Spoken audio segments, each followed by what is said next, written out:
안녕하세요. 반갑습니다.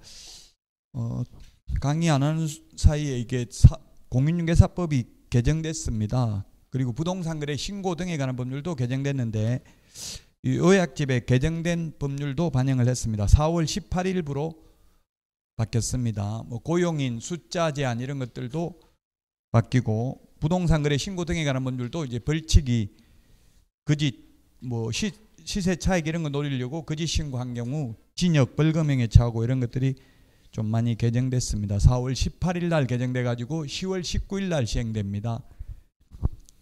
그래서 시험지를 여러분들이 받아보면 아마 모의고사 칠 때도 위에 보면 적혀 있을 거예요. 시험 시행일 현재 시행되는 대한민국 법령을 기준으로 답하시오 이렇게 돼 있습니다. 문제를 보면. 그래서 4월 29일 날 시행되는 건 시험에 나올 수 있습니다. 뭐 오늘 뉴스 보니까 실거주 의무, 지금 좀 웃기는 게 실거주 의무는 폐지되지 않았습니다. 국회에서 아예 논의 자체가 보류됐습니다. 연기됐습니다. 전세 사기 이런 것 때문에. 근데 또 분양권 전매는 허용하는데 실거주를 해야 되니까 웃기죠. 법 상호 간에 충돌을 하고 있죠.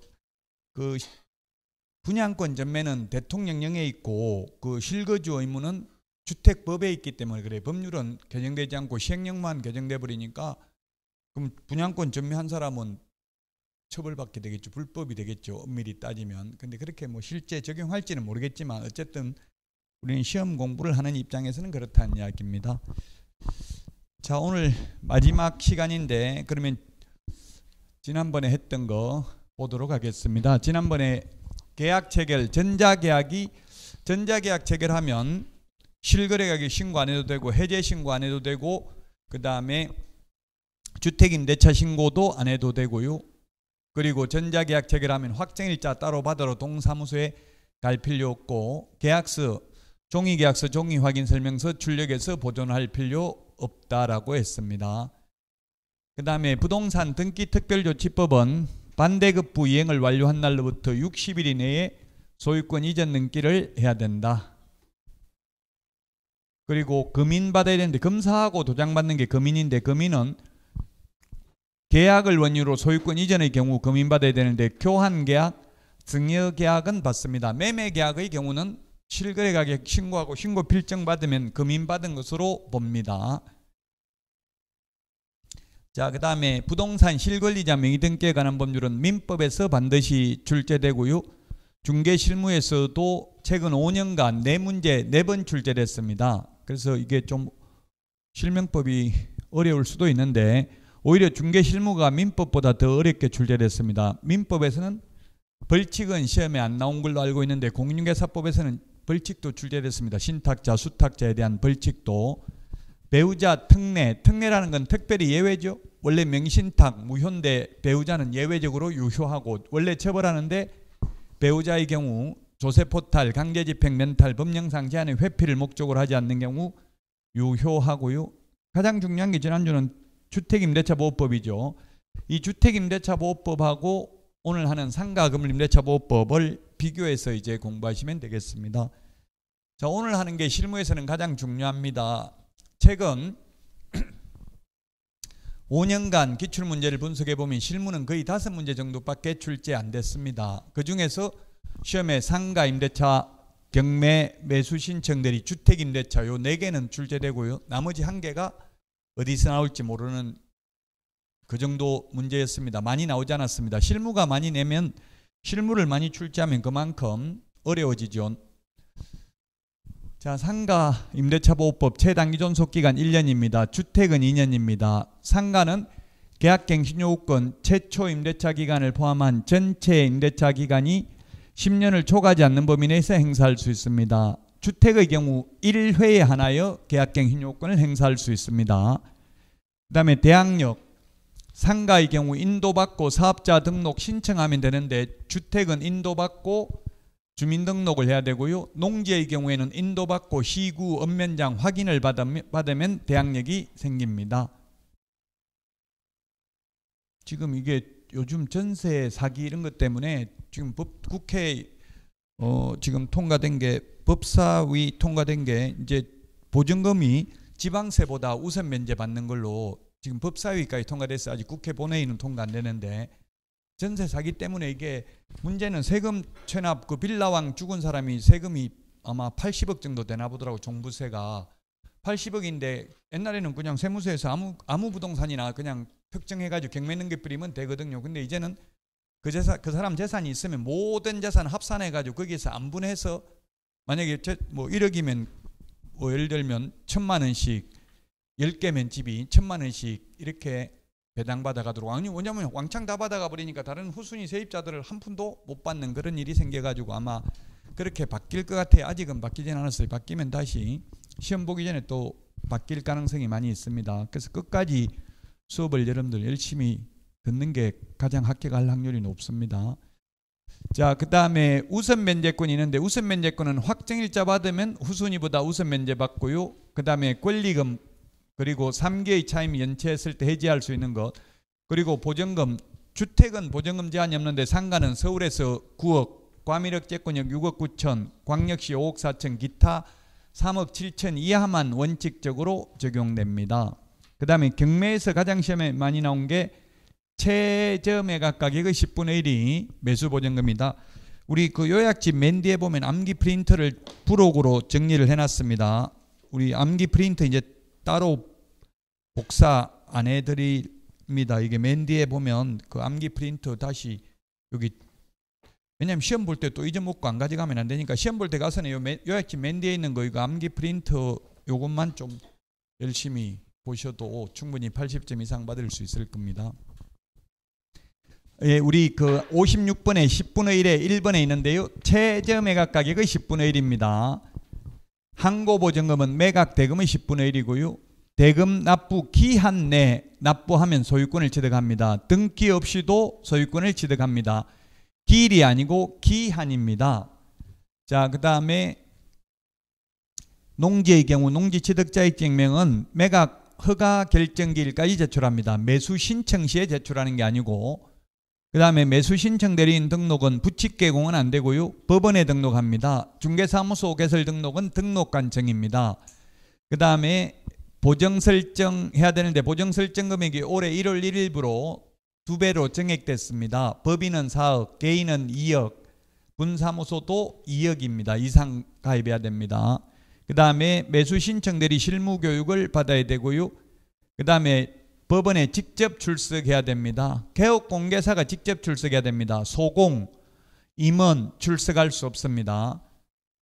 그리고 업무 정지되면 출입문에 업무 정지됐다고 표시해야 됩니다. 공인중개사법에서는 표시할 의무 없죠. 자, 그러면 우리 기본서는 622페이지에서 625인데요.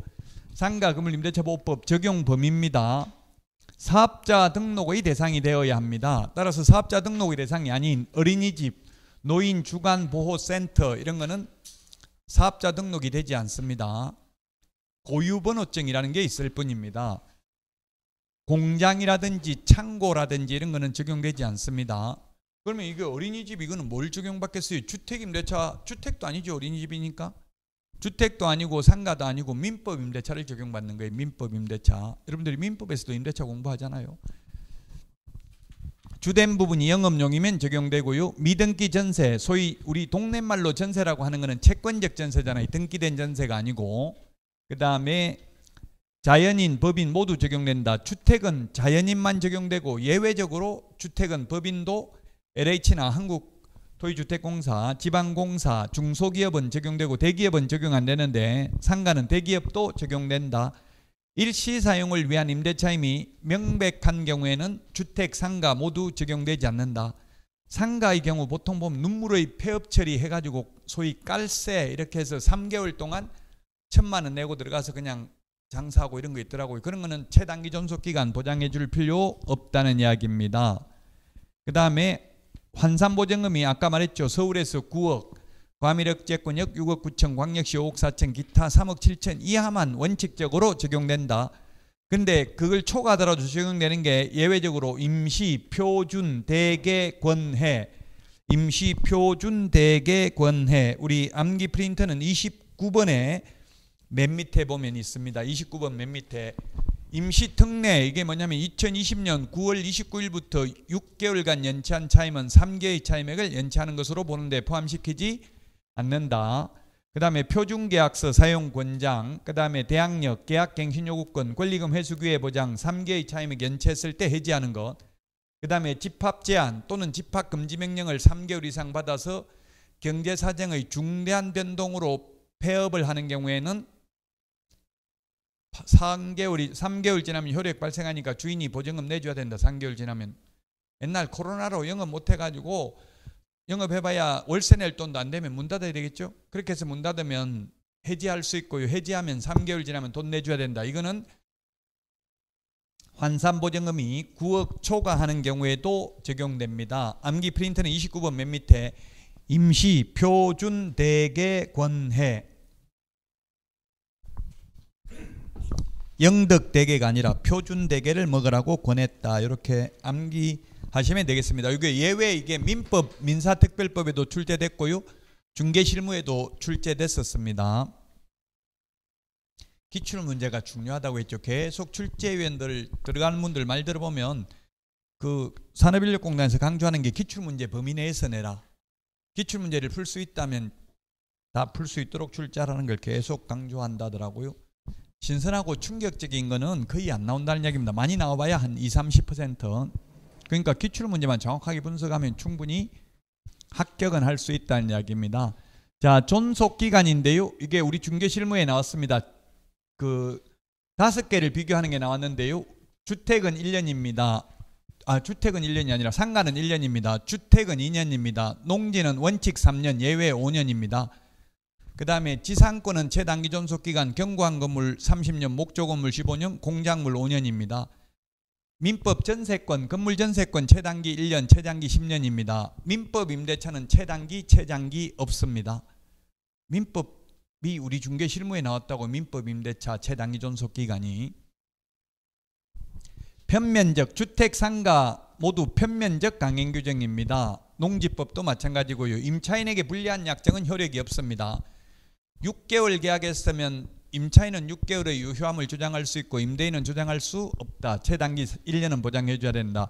3개월 이상 1급 감염병으로 3개월 이상 집합 제한 또는 집합 금지 명령을 받아가지고 해지하면 3개월 지나면 효력 발생하니까 임대인이 주인이 보증금 돌려줘야 된다. 지금은 이거 해당 사항 없습니다. 왜냐하면 지금 코로나가 1급 감염병이 아니고 2급 감염병이니까요.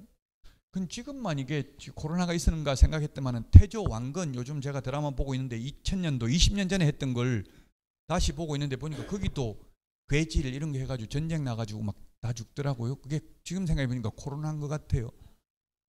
그 군사들 막 엄청나게 많이 죽어서 그래서 최수종이가 그 견훤이한테 상부라고 모시면서 그냥 전쟁을 포기하더라고요. 싸울 수가 없으니까. 그 뭐 옛날에 패스트 뭐 이게 전부 스페인 독감 이런 걸로 엄청나게 중세 시대 때도 많이 죽었죠. 자, 그다음에 법정갱신입니다. 묵시적 갱신. 주택은 6개월 전부터 2개월 전까지입니다. 주택은. 상가는 1개월 전까지 갱신거절 통지 안 하면 전임대차와 동일한 조건으로 계약한 것으로 보고 법정갱신되면 존속기간은 1년으로 간주합니다. 주택은 2년으로 간주합니다. 그래서 세입자 입장에서는 주인이 먼저 말 안 하면 세입자가 먼저 계약 연장하자 이런 말 할 필요 없죠. 그냥 자동 연장되는 거 법정갱신, 묵시적 갱신되는 게 세입자 입장에서 가장 좋습니다. 왜냐하면 나가고 싶으면 언제든지 해지 통과하면 3개월 지나면 효력 발생하니까 주인이 돈 내줘야 된다고요. 근데 만약에 계약서를 새로 적으면 다툼의 여지가 있어. 그 새로운 계약으로 볼 건지 종전계약의 연장으로 볼 건지 이런 게 약간 논란의 여지가 있어요. 해석상.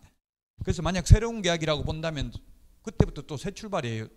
그러니까 복잡해진다고 문제가. 만약에 그러면 새 출발했으면 새로 3년 계약했으면 3년 동안 월세 내야 되는 거죠. 장사 안 돼도. 그러니까 굳이 세입자 입장에서 먼저 뭐 어떻게 하겠다 이런 말 할 필요 없어요. 그 주인이 답답한 거예요. 주인은 반드시 이야기를 해야 돼요. 그런 것도 연락 많이 오더라고. 지금 10년 동안 한 번도 안 올렸는데 원래 1년에 5%씩 올릴 수 있다는데 그 10년 지났으니까 50% 이제 올리면 안 되냐? 안 됩니다. 매년 올려야지. 한 번에 올리는 거 안 돼요. 안 올렸다고 봐줬으니까 이제 한 번에 올리자, 그것도 안 된다고요. 그 주인이 관리를 잘 해야 돼요. 세입자는 뭐 주인이 말 안 하면 그냥 아무 말 안 하고 계속 장사하는 게 최고 좋아요. 이게 주택보다 제가 볼 때는 상가가 세입자한테 더 불리한 것 같아요. 물론 건물주들은 저한테 와가 뭐 질문하는 게 뭐 이런 더러운 법이 있냐, 왜 세입자만을 위한 법이냐 막 이렇게 하는데, 제가 볼 때는 오히려 주인이 훨씬 더 유리합니다. 돈 가지고 있는 사람이. 뭐 해석상 문제니까 꼭 제 말이 진리는 아닐 수는 있어요. 특히 권리금 같은 거는 주인 협조 없이는 권리금 못 받아나갑니다. 세입자 주인이 협조 안 해주면. 자, 최초 임대차 기간을 포함한 전체 임대차 기간이 10년을 초과하지 않는 범위 내에서만 행사 가능합니다. 주택은 1회에 하나여 행사할 수 있습니다. 한 번만 행사할 수 있습니다. 주택은.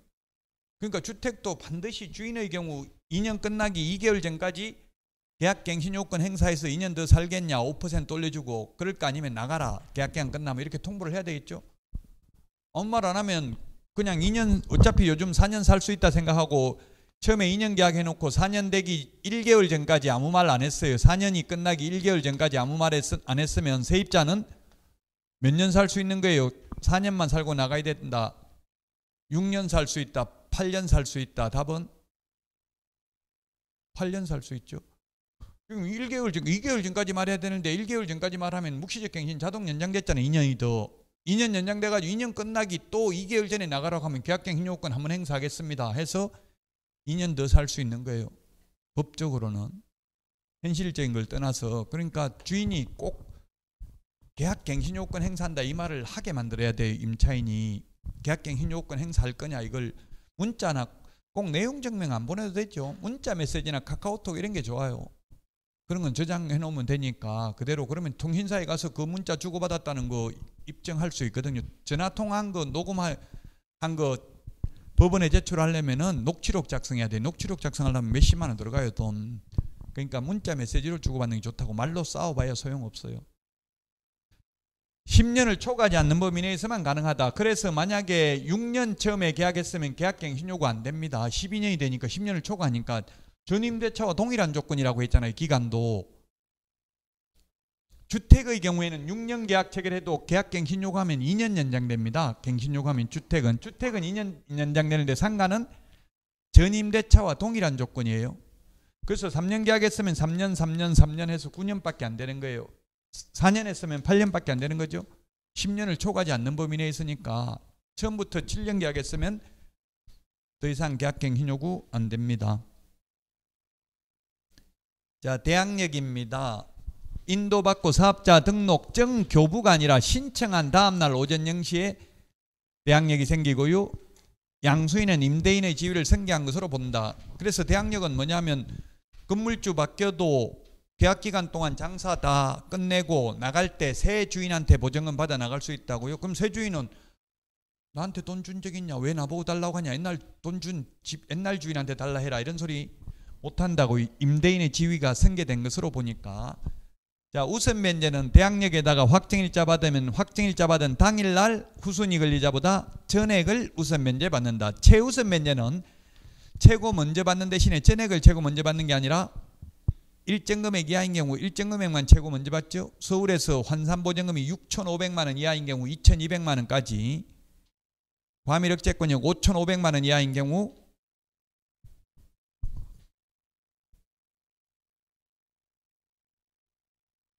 1,900만 원까지, 그 다음에 광역시는 3,800만 원 이하인 경우 1,300만 원, 기타 지역 3,000만 원 이하인 경우 1,000만 원까지 최우선 면제 받습니다.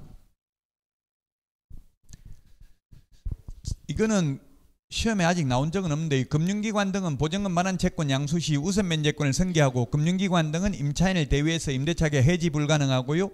금융기관 등은 임차인 대위해서 임차권 등기 명령 신청 가능하다. 이게 박근혜 정부 때 그때 빚내서 집 사라고 할 때 생긴 제도예요. 즉 세입자들이 전세 대출을 싼 금리로 받을 수 있도록 하기 위한 배려죠. 금리가 낮게 대출을 해주려면 담보가 돼야 되잖아요. 확실하게 돈을 안 떼이고 받아야 낮은 금리로 대출해 주겠죠. 떼이면 금리, 그래서 제2금융권은 비싸게 이자를 받잖아요. 떼일 확률이 높기 때문에, 후순위 채권이기 때문에.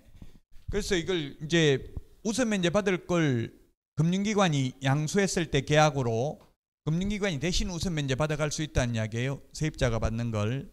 요거는 아직 시험에 나온 적은 없고요. 자, 요거 조금 전에 이야기했습니다. 요 숫자도 암기를 해야 됩니다. 시험에 나온 적은 있습니다.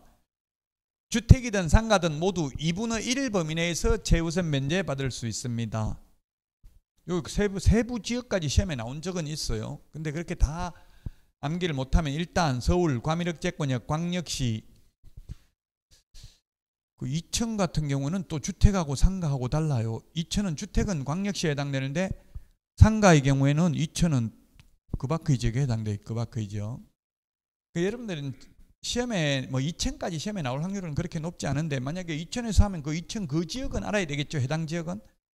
모르면 이걸 표를 책상 밑에 넣어놓고 그냥 빨리빨리 찾아보면 돼요. 여러분들이 공법 같은 걸 다 알아야 되는 게 아니라 용도, 지역, 지구, 토지 이용계획 확인서 떼보면 그 용도, 지역, 지구, 구역에서 무슨 행위 제한을 못하는지 그냥 발급받아가지고 찾아서 설명해 주면 되거든요. 그 판례는 토지 이용계획 확인서에 뭐 예를 들면 자연환경보전지역, 군사기지 및 군사시설보호구역, 개발제한구역 이렇게 찍혀있는 것만 교부해 주면 됩니다. 그냥 개발제한구역입니다. 이 말만 하면 되고 판례는 개발제한구역에서 구체적으로 어떤 행위를 할 수 없는지까지 설명하지 않았다 하더라도 개업공개사가 확인 설명 의무를 위반했다고 볼 수는 없다. 왜냐하면 대한민국의 어느 국민도 이 모든 용도, 지역, 지구, 구역에 대한 행위 제한을 모두 다 아는 사람은 없죠. 필요하면 그럼 개업공개사한테 물어보든지 아니면 시군구에서 그 뗄 때 구체적으로 개발제한구역에서 어떤 행위를 못하는지 떼달라고 하면 적어줘요. 밑에. 그렇게 하면 되는 거지 꼭 개업공개사가 구체적으로 설명할 의무는 없다라고 판례는 보고 있습니다. 요 금액 나누기 3을 해가지고 100만 원 단위로 절상을 했습니다. 절상 뒷끝다리를 잘라서 올렸다고요. 아마 2100 몇십만 원 이렇게 나올 거예요. 상가는 절상했고 주택은 절하했습니다. 뒷끝다리를 잘랐어요. 주택의 경우는.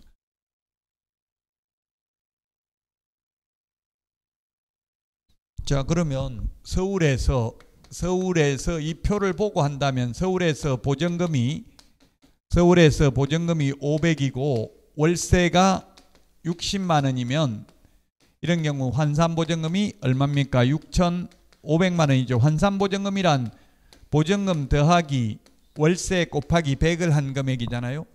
이 경우 경매 넘어갔을 때 최우선 면제 얼마 받냐고요? 9억, 6억 5천, 2,200, 500, 0원. 답은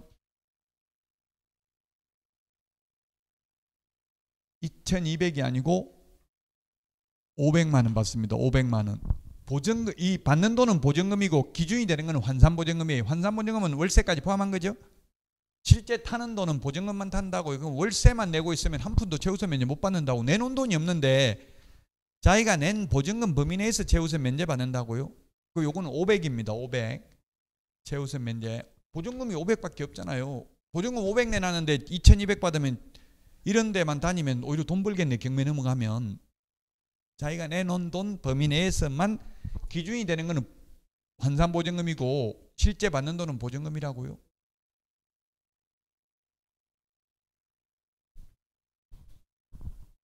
네, 그렇죠. 보증금이 이 금액이 환산보증금이 이 금액 이하인 경우 보증금 요 금액만큼만 최우선 면제 받는다고요. 만약에 전부 다 보증금이 6,500이면 2,200 받겠죠.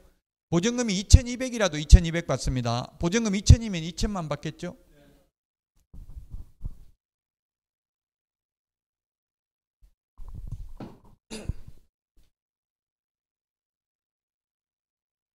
상가임대차위원회와 분쟁조정위원회입니다. 위원회가 5개가 있는데요.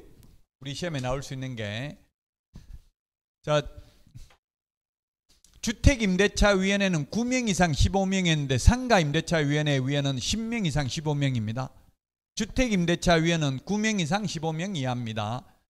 법무부에 둔다. 주택임대차위원회, 상가임대차위원회 둘 수 있다가 아니라 다 둔다.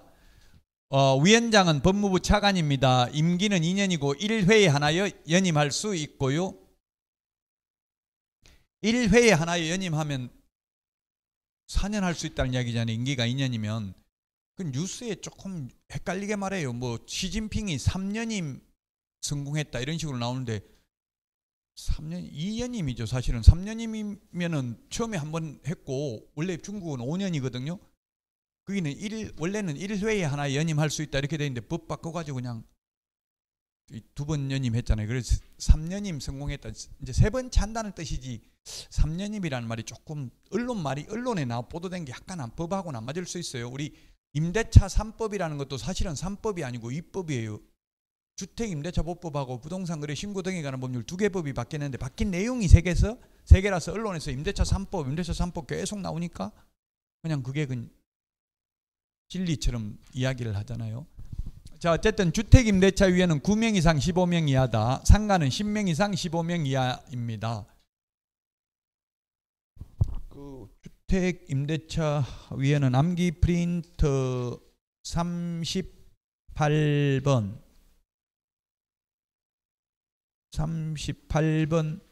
맨 밑에 그 위원회 있네요. 38번 맨 밑에. 자, 그 다음에 분쟁조정위원회는 법률구조공단, 한국토지주택공사, 한국부동산원, 지사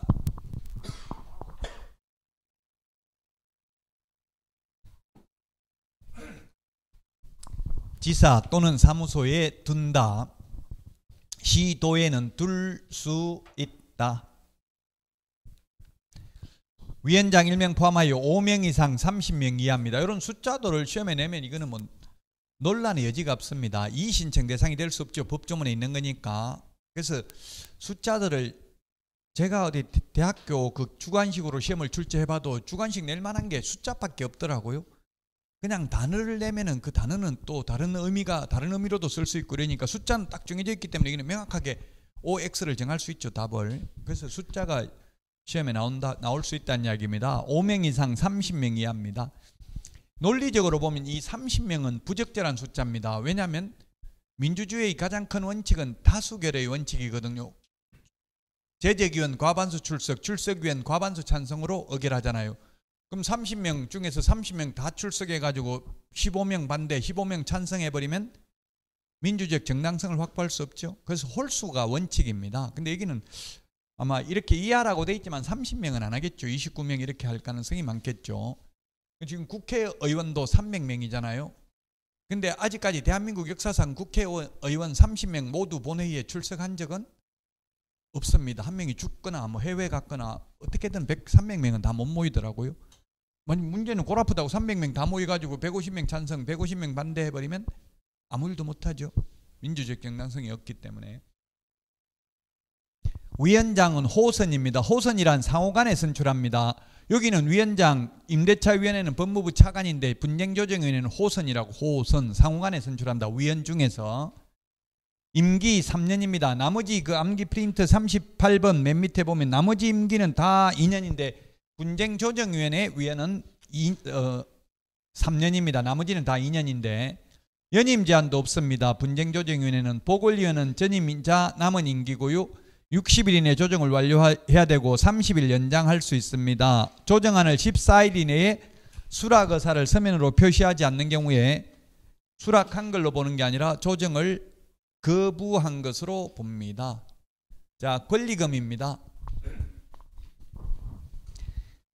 권리금 회수 기회는 주인이 권리금을 내줘야 되는 건 아니고 주인이 권리금을 내줘야 되는 게 아니고 원래 처음에 법을 만들었을 때는 이게 6개월이 아니고 3개월이었습니다.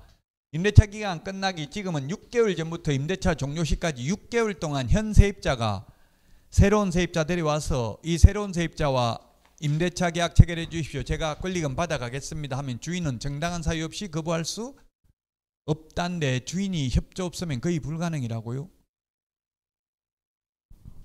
이게 자 6개월입니다. 6개월 시험에 6개월 대신에 3개월 이렇게 나올 수 있겠죠. 옛날에 처음 만들었을 때는 3개월이었으니까. 그럼 이 계약기간 끝날 때까지 새로운 세입자 못 데려오면 그냥 나가야 돼요. 현 세입자는.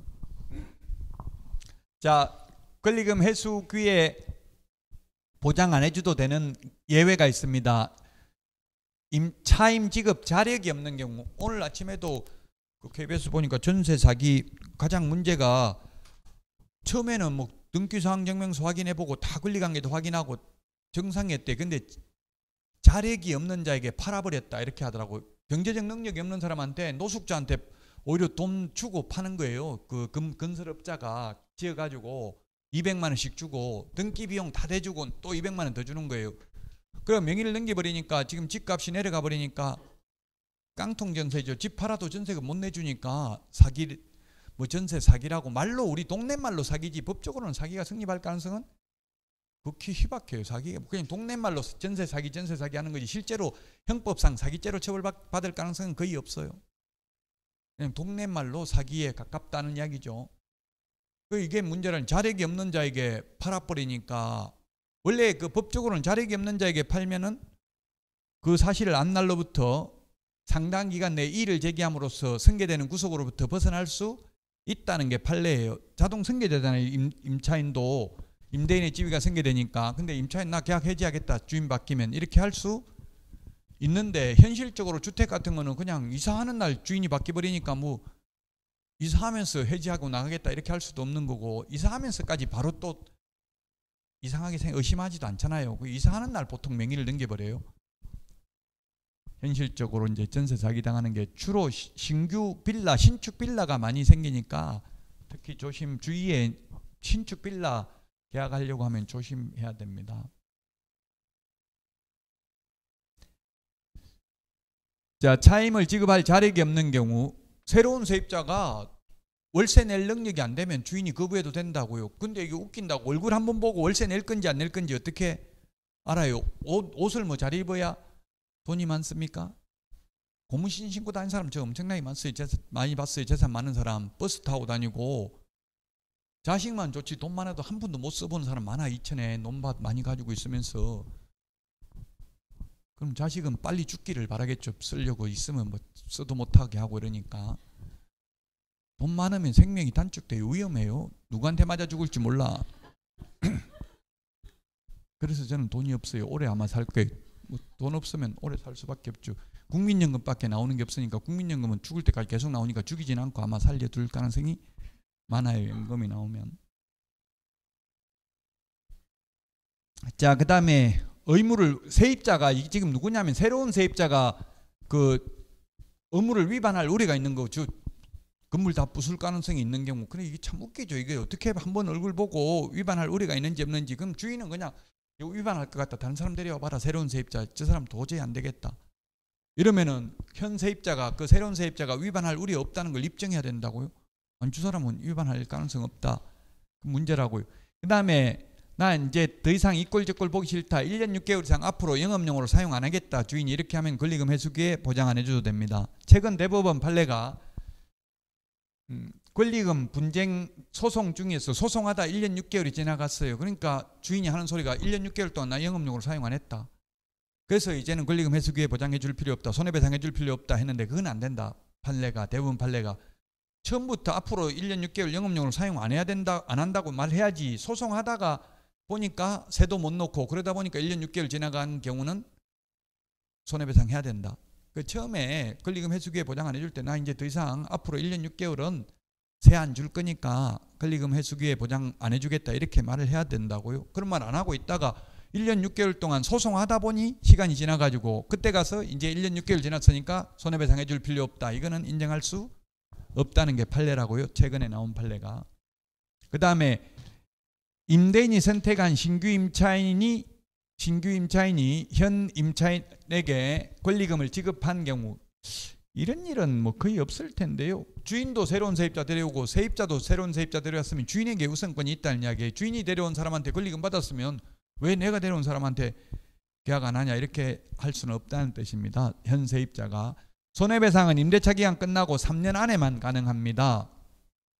손해배상액은 신규 임차인이 지급하려는 권리금 액수와 임대차 종료 당시 권리금 평가액, 감정평가사가 평가한 금액 중에서 낮은 비율을 초과할 수 없습니다. 높은 게 아니고 낮은 비율을 초과할 수 없습니다. 낮은 금액. 그러면 임대차 종료 당시 권리금은 어떻게 써요? 그러면 3년 동안 장사했으면 처음에 들어올 때 권리금하고 평가를 하면 3년 후 권리금하고 뭐가 더 비싸겠어요? 권리금이 평가한 금액이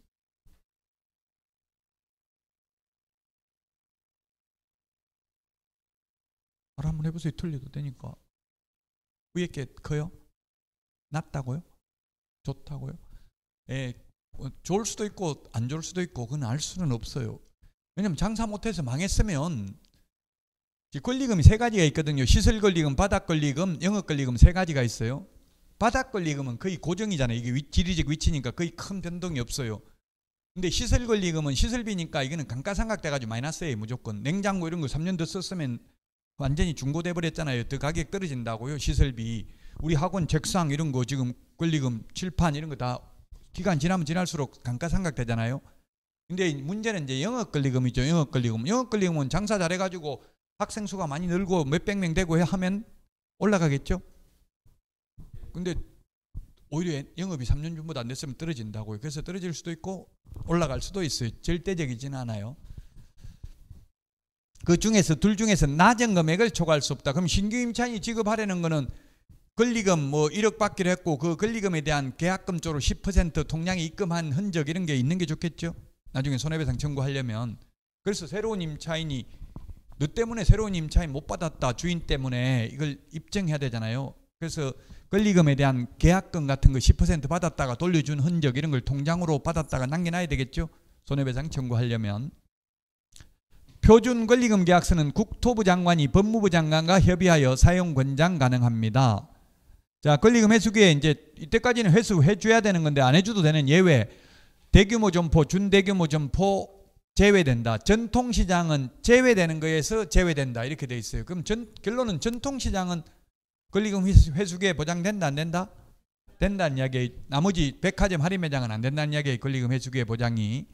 백화점 이런 건 수시로 바뀌잖아요. 임대 매장이. 그다음에 국유재산, 공유재산 안 됩니다. 특히 이게 지금 지하상가가 문제의 지하상가, 서울 강남 고속버스 터미널 지하상가, 종로 지하상가 있나? 있죠? 없나? 서울을 안 가본 지 오래돼가지고 모르겠네. 고속버스 터미널은 있던데 지하상가 있어요. 예, 그 다음에 지하상가 최고 많은 데가 인천이에요. 인천, 부평, 뭐 주안 지하상가, 대구 바늘땅 지하상가, 부산 서면 지하상가, 남포동 지하상가 이런 거 있는데 그런 지하상가는 국공유재산입니다. 개인재산이 아니라고. 도로가 개인 땅이 아니잖아요. 그러니까 이런 데는 권리금 회수기에 보장 안 돼요. 그 제가 대구 바늘땅 지하상가에 보니까 약국자리가 한 50평 정도 되는데 권리금이 10억이라더라고. 약국자리가. 권리금이 10억이라고 하는데 거기서 중개업소도 있어요. 지하상가에. 중개업소는 핸드폰 번호만 적어놨어요. 그냥 지역 전화번호도 없어요. 031 이런 것도 없다고요. 핸드폰 번호만 있다는 건 나중에 여차하면 그냥 핸드폰 번호 바꿔버리고 연락 안 돼요. 그 불법이니까 그렇죠. 그게 전대하면 안 되는데 지금 하고 있다고요. 원래는 전대하면 안 되는데 그 원래 처음에 임차인은 한 30만 원 정도 주는 걸로 해가지고 공개 입찰을 받았나 봐요. 근데 지금 막 300만 원씩 월세가 이렇게 올라가 있어요. 계속 불법으로 전대 해가지고 맨 마지막에 그 들어간 사람은 나중에 권리금 같은 거 준 거 보호 못 받을 수 있다는 이야기입니다. 국공유재산. 계약갱신 요구 거절 사유 8가지에 해당되는 경우 우리 암기 프린트 54번에 보면 8가지가 있습니다. 3개의 차임에게 이르도록 차임을 연체한 사실이 있는 경우, 거짓 부정한 방법으로 임대차 한 경우, 고의 또는 중대한 과실로 임차물을 파손하는 경우 등 8가지 있죠. 여기에 해당되는 사유에 하나라도 해당되면 권리금 회수기에 보장 안 해줘도 된다. 54번에 8개 있습니다. 전차인도 권리금 보호 대상이 아닙니다. 전차인은 계약갱신 요구권은 행사할 수 있죠. 임차인의 남은 기간 범위 내에서. 전차인이라는 것은 세입자로부터 다시 세를 얻은 사람을 전차인이라고 하죠. 자, 정감 청구인데요. 정액 청구는 5% 초과할 수 없고 주택도 5% 초과할 수 없습니다. 1년 안에는 한 번 올리고 나면 1년 안에 또 못 올린다. 그러면 안 올리고 있다가 10년 만에 왕창 50% 올리는 건 안 된다 했죠. 만약에 1억이면 1년에 5% 올리면 500만 원, 또 1년 지나면 1억 500에서 5% 이렇게 정액된 금액에서 5%씩 정감 청구를 하면은 반드시 받아줘야 된다. 정액 청구하면 세입자는 받아줘야 된다. 시험에 나오면 OX 5%까지 올리는 거는 인정해줘야 된다.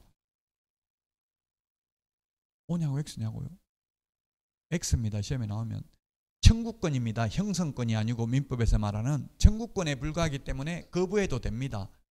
단 현실적으로는 정액 청구하면 세입자들은 거의 받아주고 있고요.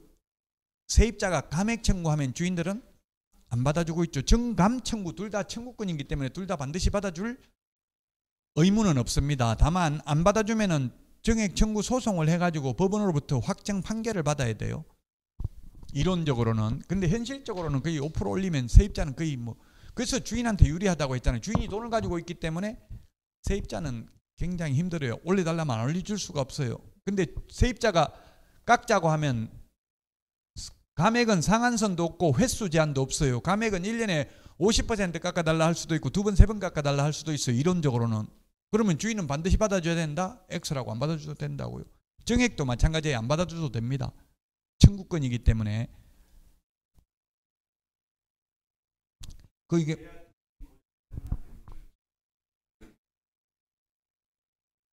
네, 안 되고 단 이제 거절하면 주인 같은 경우는 현실적으로 보증금에서 다 까버려요. 나중에 정액해가지고 안 내준다고 돈을. 그러면 세입자가 돌려받으려면 소송해가지고 받아야 되잖아요. 그 세입자가 불리하다고. 돈 가지고 있는 사람은 한 5%나 올렸는데 너 안 받아주면 5% 내가 계속 까겠다.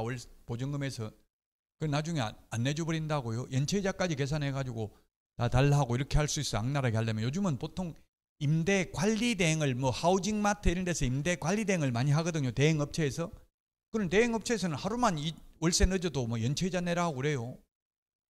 그럼 뭐 할 말이 있는 거야. 그 사람들은 우리도 주인한테 연체이자 물어야 된다. 내게 아니기 때문에 어쩔 수 없다. 이게 계약에 이렇게 계약서 보여준다고 딱 그렇게 관리 계약 다 돼 있기 때문에 그렇게 할 수밖에 없어요. 그러니까 건물주들이 관리 대행업체에 많이 맡긴다고. 주인이 받으면 악랄하게 하기 힘들잖아요. 하루 늦게 준다고 연체이자 내라 하고 이렇게 하기 힘들죠. 근데 다른 데 맡기면 관리업체에서는 우리는 법대로 할 수밖에 없다 이렇게 하니까 오히려 냉정하게 할 수 있어요. 그러니까 현실적으로 세입자, 이론적으로 시험에 나오면 올려줘야 될 의무가 있는 건 아니지만 현실적으로 안 올려주면 골아프다고 계속 다 까버리고 나중에 연체 이자까지 달라고 하면 소송해야 되는데 그 5% 안 올려주려고 소송하면 소송비가 변호사비가 더 들죠. 아니면 변호사비 안 주고 내가 소송에 매달려고 하면 다른 일도 못해 장사도 못한다고요. 현실적인 건. 그러니까 지금 시험 공부니까 반드시 정액 청구하면 올려줘야 된다 하면 X라고 시험에 나오면 무조건 올려줘야 되는 게 아니고 경제사정의 변동으로 차임 등이 상당하지 아니한 경우에만 청구할 수 있다. 청구하면 반드시 수용해야 된다. 그건 X라고요. 내가 볼 때는 상당한 이유 없다. 그 정도까지 올릴 필요 없다. 그 보통 보면 그래서 민간임대주택이나 LH 같은 데서는 그런데도 5% 올릴 수 있는데 LH 같은 데서는 한 푼도 안 올렸거든요. 국민임대주택 이런 거. 2년 지났는데도 5% 올릴 수 있는데 한 푼도 안 올렸어요. 무조건 5% 안 올리더라고요. 한 2% 이 정도 올리더라고요. LH 같은 데서도 2.5% 이렇게. 5% 최대가 5%죠. 무조건 5% 올리라는 게 아니라 최대 5% 범위 내에서 경제사정의 변동으로 상당하지 않는 경우에 정액 청구할 수 있습니다. 자, 월차임 전환율입니다. 연 1할 2푼 12% 또는 기준금리 3.5%입니다. 현재 곱하기 4.5배 중 낮은 비율을 초과할 수 없다. 낮은 비율.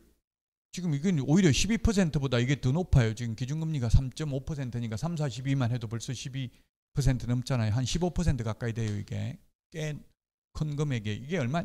아마 시험에 이거 3.5 곱하기 4.5 하도록은 내지 않을 거예요. 그러면 계산기 없이는 계산하기 힘들죠. 아직 한 번도 이 기준금리 곱하기 4.5배는 나온 적 없어요. 주택의 경우는 좀 쉽잖아요. 기준금리를 3.5%라고 가정하고 답하시오 이러면은 기준금리를 4%라고 가정하고 답하시오 이러면은 4% 더하기 2% 하면 6%니까 1억에 6%면 600만 원이고 600만 원 나누기 12달 하면 한 달에 50만 원 이런 거는 좀 암산이 가능하거든요. 그 주택은 나온 적 있지만 상가 실제 곱하기 하는 건 나온 적 없다고요. 계산하는 사례가. 그냥 요거 그냥 말로만 알고 있으면 됩니다. 주택은 10% 또는 기준금리 더하기 2% 중 낮은 비율, 상가는 12% 또는 기준금리 4.5배 중 낮은 비율, 높은 게 아니라 둘 다 낮은 비율을 초과할 수 없습니다. 3개의 차임액을 연체하면 해지할 수 있습니다. 주택은 2개의 차임액을 연체하면 해지할 수 있습니다.